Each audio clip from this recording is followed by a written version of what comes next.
आज हम लोग जेई और नीट का एक बहुत ही इम्पोर्टेंट टॉपिक जिसका नाम है गिब्स फ्री एनर्जी के ऊपर डिस्कशन करेंगे। ये टॉपिक से हर साल जेई और नीट में क्वेश्चन पूछे जाते हैं। अगर आप इस साल का जेई का पेपर उठा करके देख लोगे देन वहाँ पर भी क्वेश्चन पूछे गए हैं। इससे पहले के भी सालों में जेई में इस टॉपिक से क्वेश्चन पूछे जाते हैं, तो ये बहुत ही इंपॉर्टेंट टॉपिक है। दरअसल ये टॉपिक हम लोगों को पढ़ना होता है थर्मोडायनामिक में, बट अगर आप देखोगे equilibrium, redox reaction and electrochemistry, इन सब को मर्ज करके इससे क्वेश्चन बहुत सारे बनाए जाते हैं। तो हम लोग इसके ऊपर डिस्कशन करेंगे आज कि आखिर गिब्स फ्री एनर्जी होता क्या। बहुत सारे बच्चों को ये कंफ्यूजन होता है कि गिब्स फ्री एनर्जी आखिर होती क्या। तो इसको समझने के लिए मैं थोड़ा सा एक एग्जांपल लूंगा। मान लीजिए मेरे पास ये एक मार्कर है, मेरा काम है इस मार्कर को नीचे से ऊपर उठाने का। तो नीचे से ऊपर उठाने के लिए मेरे को कुछ एनर्जी, इस मार्कर को उठाने के लिए कुछ एनर्जी की ज़रूरत पड़ेगी। तो मैं इस मार्कर को ऊपर उठाऊंगा कुछ एनर्जी के साथ, तो नीचे से ऊपर उठाने में कुछ एनर्जी लगेगा। तो ज़रा बताएं, क्या इस मार्कर को उठाने के लिए मान लीजिए मुझे 10 जूल की एनर्जी की ज़रूरत पड़ती, तो अगर 10 जूल की एनर्जी की ज़रूरत पड़ती है इस मार्कर को उठाने के लिए, तो मेरे पूरे मैं एक सिस्टम हूँ, मेरी बॉडी एक सिस्टम है। तो मेरे इस सिस्टम के पास कितनी एनर्जी हो सकती है? बहुत एनर्जी हो सकती है। क्या 10 ही जूल एनर्जी होगा? लेकिन क्या सारी एनर्जी हम इस मार्कर को ऊपर उठाने में लगा दें? बिल्कुल नहीं। इस मार्कर को उठाने के लिए हमें सिर्फ जितनी ज़रूरत पड़ेगी वो है 10 जूल, और मेरा काम है इस मार्कर को नीचे से ऊपर उठाने का। तो इस मार्कर को हम नीचे से ऊपर उठा रहे हैं, मेरा काम पूरा। तो नीचे से ऊपर उठाने के लिए हमें जितनी एनर्जी की जरूरत पड़ी वो एनर्जी है 10 जूल। तो जितनी एनर्जी की जरूरत हमें इस काम को मार्कर को नीचे से ऊपर उठाने के लिए जितनी एनर्जी की जरूरत पड़ी, इसी एनर्जी को हम लोग फ्री एनर्जी कहेंगे। तो इसको हम लोग केमिकल रिएक्शन से कैसे रिलेट करते हैं, आइए देखते हैं। सबसे पहले अगर आप बात करेंगे रिएक्टेंट प्रोडक्ट की बात करेंगे, ये कंटेनर के अंदर होता है रिएक्टेंट प्रोडक्ट। अगर रिएक्टेंट को प्रोडक्ट में कन्वर्ट कराने के लिए सेम वही कंडीशन जो मैंने अभी बताया, रिएक्टेंट को प्रोडक्ट में कन्वर्ट कराने के लिए आपको कुछ एनर्जी की जरूरत पड़ेगी। मान लीजिए ये पूरा सिस्टम है, इस सिस्टम में 100 जूल, मान लीजिए हम 100 जूल एनर्जी बाहर से सप्लाई करते हैं। मान लीजिए बाहर से 100 जूल एनर्जी सप्लाई किया, तो इस सिस्टम के पास 100 जूल है, लेकिन रिएक्टेंट से प्रोडक्ट में कन्वर्ट कराने के लिए सिर्फ और सिर्फ जो एनर्जी की जरूरत पड़ेगी वो है 50 जूल। यानी कि 50 जूल 50 जूल एनर्जी की जरूरत पड़ेगी हमें रिएक्टेंट से प्रोडक्ट में कन्वर्ट कराने के लिए। बट हमारे पास एनर्जी कितना है सिस्टम के पास? 100 जूल। लेकिन हमें चाहिए कितना कन्वर्ट कराने के लिए, मतलब मेरे को काम कितना है, मेरे को जरूरत कितना है, मेरे को काम करने मेरा काम क्या, मेरा काम है रिएक्टेंट को प्रोडक्ट में कन्वर्ट कराना। तो इस काम को करने के लिए मेरे को कितनी एनर्जी चाहिए? 50 जूल। बट मेरे पास तो 100 जूल। तो ये 100 जूल मेरा गिब्स फ्री एनर्जी नहीं होगा। मेरे को जितनी जरूरत है, मेरा काम है रिएक्टेंट को प्रोडक्ट में कन्वर्ट कराना। वो कितना है? उसको कन्वर्ट कराने के लिए, उस काम के लिए मुझे 50 जूल की जरूरत पड़ेगी, और वो 50 जूल हमारा क्या, 50 जूल क्या हो जाएगा? गिब्स का फ्री एनर्जी, उसी को कहता है फ्री एनर्जी। तो ये होता है Gibbs free energy. Gibbs actually वैज्ञानिक का, साइंटिस्ट का नाम था, उन्होंने ये एनर्जी के बारे में बताया था। इस एनर्जी को हम बोलते हैं फ्री एनर्जी। तो बच्चों अब हम लोग गिब्स फ्री एनर्जी का कुछ इंपॉर्टेंट केसेस यहां पे देखने वाले हैं कि गिब्स फ्री एनर्जी अगर पॉजिटिव, नेगेटिव और जीरो होता है तो रिएक्शन कैसा होगा। तो सबसे पहले अगर गिब्स फ्री एनर्जी यानी कि चेंज इन एनर्जी हमारा अगर नेगेटिव होता है तो रिएक्शन कैसा होगा। नेगेटिव का मतलब ये है कि वर्क डन हमारे पास डेल जी नेगेटिव, तो एक्चुअली फॉर्मूला ये होता है। तो यहाँ पे वर्क जो हो जाएगा वो क्या होगा? पॉजिटिव आ जाएगा। कैसे पॉजिटिव होगा? डेल जी नेगेटिव। मान लीजिए रिएक्टेंट को प्रोडक्ट में कन्वर्ट कराने के लिए मेरे पास जो एनर्जी है वो है 50 माइनस 50 जूल, यानी कि ये एनर्जी गिव्स फ्री, मतलब फ्री एनर्जी हमारे पास है 50 जूल। अब जरा बताएंगे वर्क क्या हो जाएगा। वर्क जो होगा वो नेगेटिव ऑफ डेल जी होता है, तो यहां पर तो ऑलरेडी नेगेटिव, तो नेगेटिव नेगेटिव क्या हो जाएगा? Plus 50 joule. तो वर्क जो होगा वो प्लस 50 जूल। यानी कि हमारे पास जो एनर्जी है, वर्क करने के लिए जो एनर्जी चाहिए, और वो एनर्जी कितना है 50 जूल, जो कि सिस्टम के पास है। तो सिस्टम के पास काम करने के लिए कितनी एनर्जी है 50 जूल पहले से सिस्टम के पास स्टोर्ड है, यानी कि आपको बाहर से एक्सटर्नली कोई भी एफर्ट नहीं लगाना पड़ेगा, बाहर से किसी अदर फॉर्म में एनर्जी को ट्रांसफर नहीं करना होगा। बहुत सिंपल सा इसका मतलब है कि सिस्टम के पास इतनी एनर्जी है, work by the system, work by the system. अगर वर्क बाय द सिस्टम यानी कि सिस्टम काम करेगा, यहाँ पे सिस्टम काम करेगा, यानी कि सिस्टम के पास जो एनर्जी होगी वो 50 जूल, यानी कि खुद सिस्टम कर लेगा, आपको करने की जरूरत नहीं है।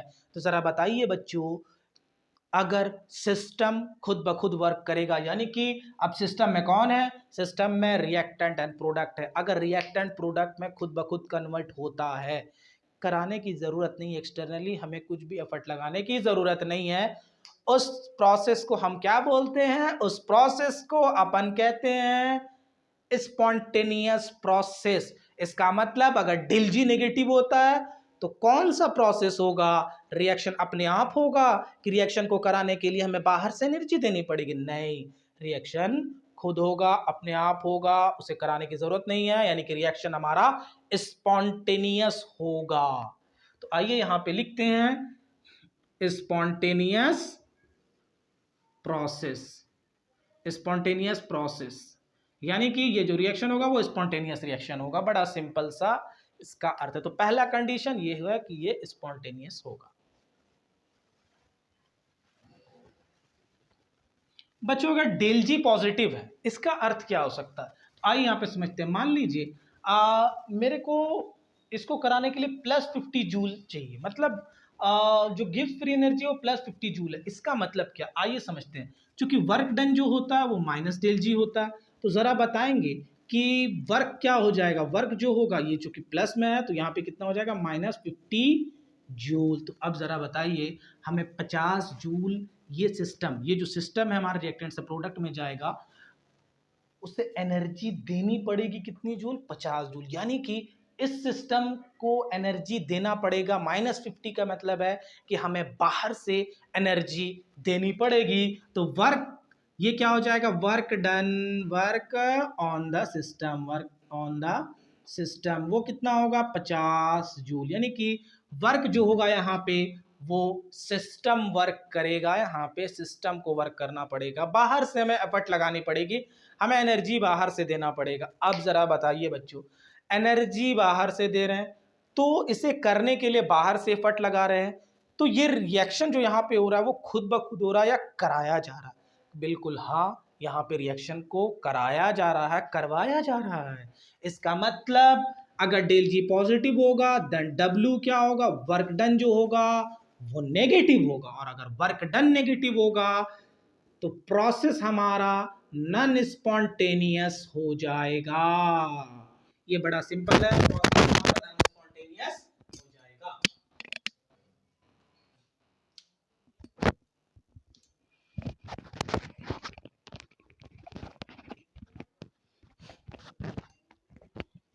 बच्चों अब हम बात करेंगे तीसरे केस की कि ΔG अगर जीरो होता है, यानी कि फ्री एनर्जी अगर हमारी जीरो होती है, देन हमारा यहाँ पे क्या होगा, अगर ΔG जीरो है इसका मतलब रिएक्शन हमारा रुका हुआ प्रतीत होगा, ऐसा फील होगा कि रिएक्शन रुका हुआ है, और इस तरह के प्रोसेस में हम बोलते हैं कि हमारा रिएक्शन इक्विलिब्रियम को अचीव कर चुका है, यानी कि ये रिएक्शन इक्विलिब्रियम को अचीव कर चुका है। इसका मतलब अगर ΔG जीरो है, reaction is in equilibrium, reaction जो है हमारा वो इक्विलिब्रियम अचीव कर चुका है। ये बड़ा सिंपल सा अर्थ है, ΔG जीरो, रिएक्शन हमारा इक्विलिब्रियम पे है। बच्चों अगर कोई रिएक्शन रिवर्सिबल है देन हमारा इक्वेशन क्या होगा वो देखते हैं। अगर कोई रिवर्सिबल रिएक्शन है, यानी कि कोई रिएक्टेंट है हमारा प्रोडक्ट में कन्वर्ट हो रहा है और ये रिवर्सिबल है, तो हम बात करेंगे यहाँ पे अगर हम इक्विलिब्रियम, एक्चुअली यहाँ पे अगर बात करेंगे गिब्स फ्री एनर्जी की, तो ये जो होगा वो ΔG is equal to ΔG naught plus RT ln के टर्म में Q सी। अब बात करते हैं डेल जी नॉट। एक्चुअली ये डेल जी नॉट क्या है? डेल जी नॉट की बात करेंगे तो डेल जी नॉट जो है वो स्टैंडर्ड फ्री एनर्जी है, फ्री एनर्जी। अब ये स्टैंडर्ड का अर्थ क्या है?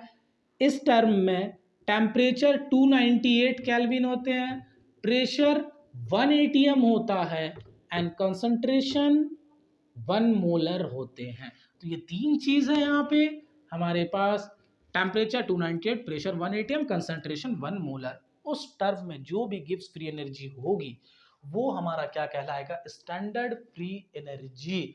तो ये तीन चीज फिक्स होनी चाहिए, तो उसको कहेंगे स्टैंडर्ड केस। तो ये हमारा स्टैंडर्ड वैल्यू हो गया। ये एनी कंडीशन, किसी भी कंडीशन में हमारा ये वैल्यू हो गया। आर, आर हमारा कांस्टेंट है, universal constant, universal constant. T तो टेम्परेचर है एंड क्यूसी, एलन तो समझते ही हो, एंड क्यूसी जो है वो क्या होगा? प्रोडक्ट का जो भी कंसंट्रेशन है हम उसे लिखेंगे, बाय रिएक्टेंट का कंसंट्रेशन उसे भी लिखेंगे। यही होता है क्यूसी।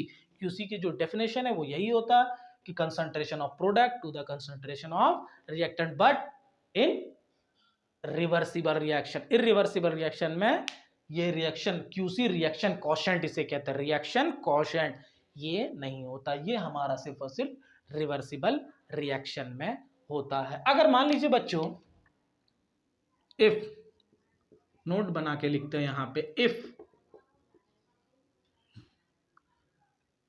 इक्विलिब्रियम, अगर मान लीजिए इक्विलिब्रियम की बात करें तो डेल जी तो इक्विलिब्रियम में जीरो हो जाएगा। तो फिर यहां पर अगर जीरो हो जाता है तो डेल जी नॉट क्या हो जाएगा sir? Del G naught is equal to, ये आर टी, ये माइनस में चला जाएगा, आर टी एल एन। अच्छा, क्यूसी जो हमारा है, चूंकि डेल जी जीरो इक्विलिब्रियम पे, यानी कि रिवर्सिबल रिएक्शन जो है अब वो इक्विलिब्रियम अचीव कर लेगा। और इक्विलिब्रियम अचीव करते ही आप लोगों ने इक्विलिब्रियम पढ़ा कि क्यूसी जो है हमारा वो केसी के पैरेलल आ जाता है, यानी कि क्यूसी के जगह पे हम लोग इक्विलिब्रियम कांस्टेंट केसी लिखते हैं। तो ये हो गया हमारा इक्विलिब्रियम के केस में क्यूसी जो है केसी से रिप्लेस कर देंगे, देन यहां पर भी हम लोग एल एन केसी इसे लिखेंगे। तो ये हो गया डेल जी नॉट, यानी कि Gibbs free energy. Standard case में आर टी एल एन केसी।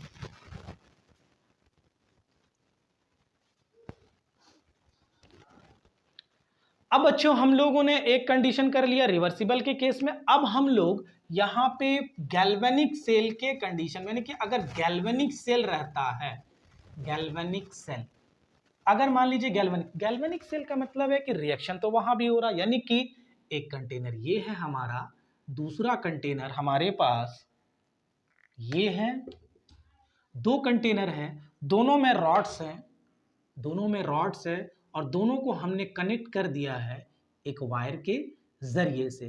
तो ये हमारा है गैल्वेनिक सेल। यहाँ पे सॉल्ट ब्रिज वगैरह लगा देते हैं, आप लोगों ने पढ़ा है गैल्वेनिक सेल में। तो इस तरह से हम लोग एक सॉल्ट ब्रिज तैयार करते हैं गैल्वेनिक सेल। अब यहाँ पे बात करेंगे कि ये रिएक्शन तो यहाँ पे भी हो रहा होता है, हमको पता होता है ये एनोड है, ये कैथोड है, ये सब चीज हम लोग बचपन में पढ़ते आ रहे हैं। तो ये एनोड, ये कैथोड, यहाँ पे रिएक्शन यहाँ पे भी हो रहा है, रिएक्शन यहाँ पर भी हो रहा है। अगर मान लीजिए हमारा रिएक्शन कुछ ऐसा आता, अगर हम मान लीजिए डेनियल सेल की ही बात कर लेते हैं, डेनियल सेल की ही बात कर लेते हैं, तो डेनियल सेल में जो रिएक्शन होता है वो Zn होता है, copper sulphate, and this is ZnSO4 copper. ये हमारा होता है डेनियल सेल का रिएक्शन। तो ये रिएक्शन हो रहा है। अब यहां पे रेडॉक्स रिएक्शन हो रहा है क्योंकि Zn का ऑक्सीडेशन हो रहा है और कॉपर का रिडक्शन हो रहा है, तो यहां पे रेडॉक्स रिएक्शन हो रहा है। और अगर रिएक्शन हो रहा है इसका मतलब यहां पर भी गिब्स फ्री एनर्जी होना चाहिए। तो गिब्स फ्री एनर्जी यहां पर हम कैसे इन्वॉल्व कराएंगे वो देखिए। सेल के कंडीशन में इसका जो रिलेशन आता है वो del G equal to minus N F E cell आता, पूरे सेल का potential, Faraday's constant and number of mole of electron. अब बात करते हैं यहाँ पर कि ये इक्वेशन आता कैसे है, तो हम लोगों को पता है कि चूंकि वर्क डन इसके बराबर होता है, ये सभी को पता, माइनस डब्लू। चूंकि डब्लू जो होता है वो होता है चार्ज इनटू पोटेंशियल। अब चार्ज क्या होता है? चार्ज हम लोगों ने निकाल रखा है कि चार्ज एन ई, ये होता हमारा एन एफ, ये चार्ज होता है क्यू इक्वल टू, हम लोगों ने पढ़ा Q equal to N F. तो यहाँ से ये चीज़ आती है एन एफ, एंड वोल्टेज के जगह पे पूरा पोटेंशियल पूरा सेल का, तो सेल का पोटेंशियल ई हो जाता है। तो यहाँ पे डेल जी जो आता है वो एन एफ ई सेल आता है। तो ये हो गया हमारा del G any condition, at any condition. उसी तरह डेल जी जो हमारा स्टैंडर्ड कंडीशन में वो हो जाएगा minus N F E naught cell. Standard condition में पोटेंशियल, स्टैंडर्ड कंडीशन में एफ तो कांस्टेंट है, एन हमारा number of mole of electron.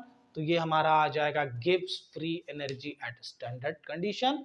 This is any condition. तो ये है हमारा Gibbs free energy galvanic cell के केस में। एक्चुअली ये वाला बच्चों आप लोग प्रूफ करते हो कि number of mole into Faraday's जो होता है वो हमारा चार्ज होता है। ये हम लोग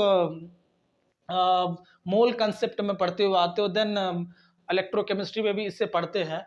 तो ये आप अभी फिलहाल याद रखना कि number of mole into Faraday's constant. ठीक है, तो ये हमारा हो जाएगा गैल्वेनिक के केस में।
बच्चों एक क्वेश्चन है, वो क्वेश्चन कुछ ऐसा है कि कोई इक्विलिब्रियम रिएक्शन है, उसमें इक्विलिब्रियम कांस्टेंट की वैल्यू 100 दी हुई है और टेम्परेचर 300 केल्विन दिया हुआ है। साथ में ये भी बोला है कि उस रिएक्शन की जो गिब्स फ्री एनर्जी है, चूंकि स्टैंडर्ड केस है, वो कितनी है? Minus x R is universal constant joule. इतनी जूल हमारे पास डेल जी नॉट की वैल्यू है। तो हमें बताना है ये जो एक्स है बेटा वो कितना होगा। सबसे पहली बात, कोई केमिकल रिएक्शन है और वो रिएक्शन इक्विलिब्रियम पे है। तो यहाँ पे सोचते सबसे पहले कि कौन सा इक्वेशन लगाएं, क्योंकि ये इक्विलिब्रियम का क्वेश्चन है, साथ में यहाँ पे गिब्स फ्री एनर्जी भी है। अब यहाँ पे हम लोगों ने 2-3 कंडीशन पढ़ा, उसमें से एक ये पढ़ा कि रिवर्सिबल, दूसरा पढ़ा हम लोगों ने सेल के कंडीशन में, तो सेल वाला तो यहाँ पे कंडीशन है नहीं, तो हम लोग यहाँ पे लगाएंगे रिवर्सिबल इक्विलिब्रियम वाला। तो इक्विलिब्रियम कंडीशन में हम लोगों ने जो पढ़ा वो ये था कि del G naught equal to minus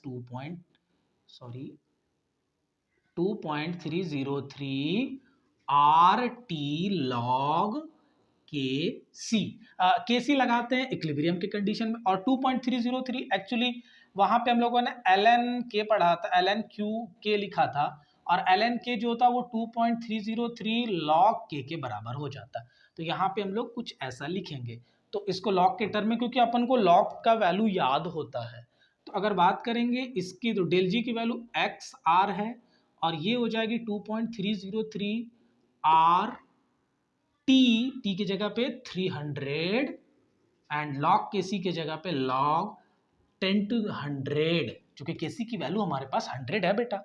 अब जरा बताओ कि r से r को हम कैंसिल कर देंगे, उसी तरह माइनस से माइनस को खत्म करेंगे, देन हमारे पास x की जो वैल्यू आएगी वो होगी 2.303 इंटू 300। अच्छा बेटा log 100 क्या होगा, log 10 टू के पावर स्क्वायर, log 10 का स्क्वायर करेंगे बेटा। अब इन सबको log 10 का स्क्वायर 2 बाहर आ जाएगा, बहुत सिंपल है, कैलकुलेट करोगे आप कुछ इस तरह से 300 इंटू 2 log 10 की वैल्यू कितनी होती है बेटा 1। अब इन सबको अब 2.303 को 300 इंटू 2 600 हो गया, इंटू 2.303 से मल्टीप्लाई करने पे ये आएगा 381.8, ये हो जाएगा हमारा x का आंसर। तो x हमारा जो आया वो कितना आया 1381.8। बेटा आपको पता है ये जेईई मेंस का पूछा गया क्वेश्चन, 2021 का पूछा गया बेटा क्वेश्चन है जेईई मेंस में। तो ये 2021 मेंस में ये क्वेश्चन आया था, बड़ा सिंपल सा क्वेश्चन था और x बताना था वहां पे। तो इस तरह से क्वेश्चन बेटा पूछे जाते हैं, बड़ा सिंपल सा गिब्स फ्री एनर्जी के ऊपर क्वेश्चन पूछा जाता है। बेटा एक क्वेश्चन आपके सामने वो ये है कि स्टैंडर्ड फ्री एनर्जी आपको पता करनी है किलो जूल के टर्म में। इस रिएक्शन के लिए, इस रिएक्शन, ये रिएक्शन है सेल का, कोई सेल है, उस सेल का रिएक्शन दिया हुआ है और उस सेल की पोटेंशियल 2 वोल्ट दी हुई है, साथ में फ्राडेस कांस्टेंट जो लेने बोला गया वो 96000 लेने बोला गया। तो बोला है कि स्टैंडर्ड फ्री एनर्जी की वैल्यू यहाँ पर कौन सी होगी। तो आइए हम लोगों ने कुछ ऐसा पढ़ा है, सबसे पहले चूंकि डेल जी नॉट निकालना, वो क्या होता है minus N F E naught, cell सवाल आता एफ तो पता, ई नॉट पता, एन क्या होगा बेटा। देखो अगर यहां से आप देखोगे Zn से Zn+2, कॉपर +2 से कॉपर, इसका मतलब Zn+2, यहां से Zn से Zn+2, इसका मतलब ये 2 इलेक्ट्रॉन रिलीज कर रहा। उसी तरह कॉपर +2 से 2 इलेक्ट्रॉन ये गेन करके कॉपर सॉलिड बना रहा। इसका मतलब number of mole of electron कितने हो गए बेटा 2, number of mole of electron कितने हो गए बेटा 2। तो n इक्वल टू हम यहाँ पे लिखेंगे 2, अपन इसे मिटा देते हैं। देन नाउ अब हम यहाँ पे बात करेंगे n इक्वल टू 2 आगे। अब जरा बात करते हैं डेल जी, वो होगा माइनस एन एफ, एन के जगह पे 2 F9600। ई नॉट की जो वैल्यू है इस सेल की जो पोटेंशियल है बेटा वो है 2 वोल्ट, तो हम यहाँ पे इसे 2 वोल्ट पुट करते हैं। अब अगर इसे मल्टीप्लाई करते हैं देन ये क्या आता है 4 इंटू 960000। अच्छा बेटा ये किलो जूल में तो नहीं है बेटा, ये तो गड़बड़ हो गया। अब बात आती है यहाँ पे जूल में है ये आंसर, क्यों, क्योंकि सारा यहाँ पर हमने टर्म्स एसआई में लिया तो फिर ये जूल आ जाएगा। अब बेटा किलो में ले जाने के लिए इसे क्या करना पड़ेगा 1000 से, चूंकि छोटा से बड़ा यूनिट जाना है ना तो 1000 से डिवाइड करना पड़े। बेटा इसे हम यहाँ पे काट देते हैं, तो 96 इंटू 4 हमारा हो जाएगा -384। आप इसे मल्टीप्लाई करके देख लेना। ऑप्शन कौन सा बेटा, ऑप्शन सी है हमारा करेक्ट आंसर। तो ये बड़ा सिंपल सा एक क्वेश्चन है।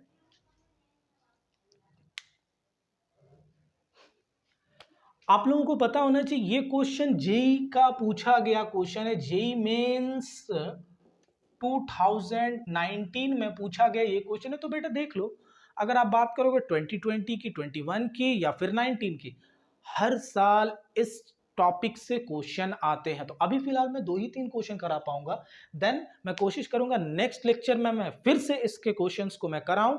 तो मिलेंगे फिर से अगले वीडियोस में, धन्यवाद।